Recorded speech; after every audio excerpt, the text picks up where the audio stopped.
This is actually made from the formaldehyde. Formaldehyde, this carbon becomes that carbon. Then you are using dithione, two SH groups on I at the end, and then you need a little bit of proton. Then I'm going to show you the mechanism, which is going to be keep appearing again, and again for other type of nucleophiles in the carbonyl. So these type of mechanisms are very common. So I really hope that you get used to them, so that way you actually you will know what to do in case you don't know what they are, and follow the mechanism. But depending on the nucleophiles, and then it may come off a different way and make different products. So anyway, the carbonyl electrodeficient species. So these protons are not really critical, but if the carbonyl get protonated, we get more electrophilic carbon, which means a more electrodeficient carbon. So thiol, being a nucleophile, you will have an easier time to make an attack. So carbonyl getting protonated, that's kind of what you have seen in the Fischer certification. It's kind of the same way.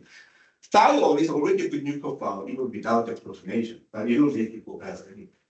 So this sulfur, one of them, makes an attack to this carbon because there's electrodeficient. And then these pi electrons go to the oxygens, so that you get OH and the sulfur sitting on the same carbon. And this carbon, we call it tetrahedral intermediates. The reason why I call it tetrahedral intermediates, we start from the sp2 carbon, which is a flat, right? Because sp2. Then sp2 carbon changed to sp3 carbon having a tetrahedral shape. So that's the reason why we call this intermediate tetrahedral intermediates.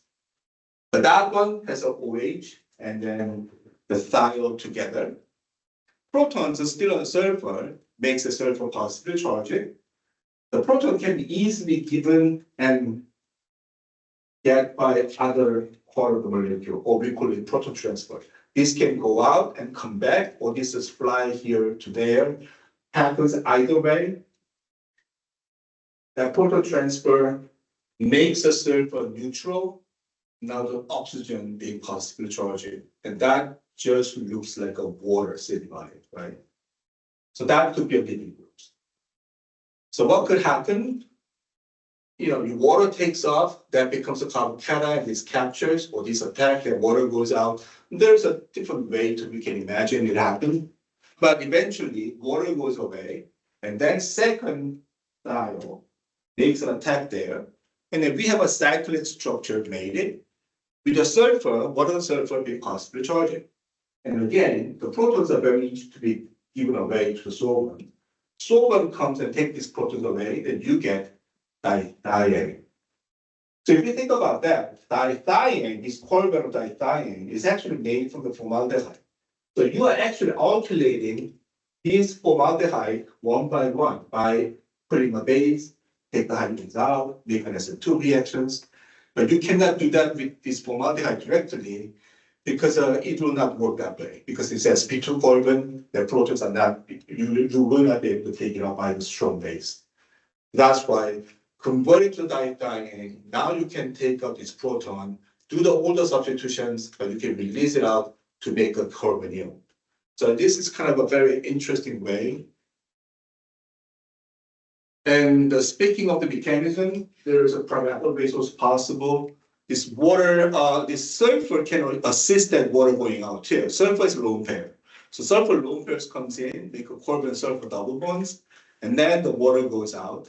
And that makes the sulfur positively charged. So this makes this carbon lost electron density to sulfur. So this sulfur basically attack that one, and then you can also hold that way. So there's a different way to explain how this process happens. But eventually, you get the same products. So this is a basic point out that dithiane, this carbon of dithiane, actually came from the carbonyl. So that's why we get the carbonyl back. So process is like this. You start from the formaldehyde. This is a dithiol with a little proton. We can form the dithiane. You can get rid of this hydrogen by a strong base.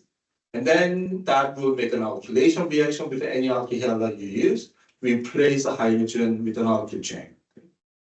If you break them out by using mercury chloride, then you get the carbonyl at that carbon. So we are making aldehyde, substitute aldehyde from the formaldehyde. That's basically how it looks. But we don't have to stop there. We can further go on. These protons still there. So if you're treating another butyl lithiums and then like alkyl halide, then you have all these hydrogen replaced by the alkyl chain. Then now that will make a ketone by breaking them up using a mercury chloride. So if you look at that, this is where we started. This hydrogen is replaced by that will make this aldehyde. And then this hydrogen replaced by this. So it looks like a very interesting process of making this from the formaldehyde, but not directly. We gotta go through the whole diamine to make it happen. There's one more reaction that you may want to know. The breaking up this dithiane into the carbonyl. I don't know whether you are really interested or not. This is kind of how it happens. The sulfur really loves mercury. So if you ever spill the mercury, what people do, they basically put a lot of sulfur there so that they can, you can capture that. So sulfur loves the mercury. So if the mercury there with the sulfur here, then what happens? The sulfur is a lone pairs of getting the mercury, you make a bond like this. And you can see that now the mercury will positively charge it. And then this sulfur is positively charged, and another sulfur is lone pairs. This lone pairs comes in and it makes a double bonds, and then kick the sulfurs out with electrons. That way you got neutral sulfurs out, and this becomes like a sulfur with double bonds, and 2 to 3 bonds, so it becomes a sulfonium ion pair. And this is where the water molecule makes an attack. Water makes an attack there, and electron pairs go to the sulfur. Like you get the hydroxyl groups here after losing one of the protons. The same thing could happen. This sulfur, see this mercury still have a chloride there.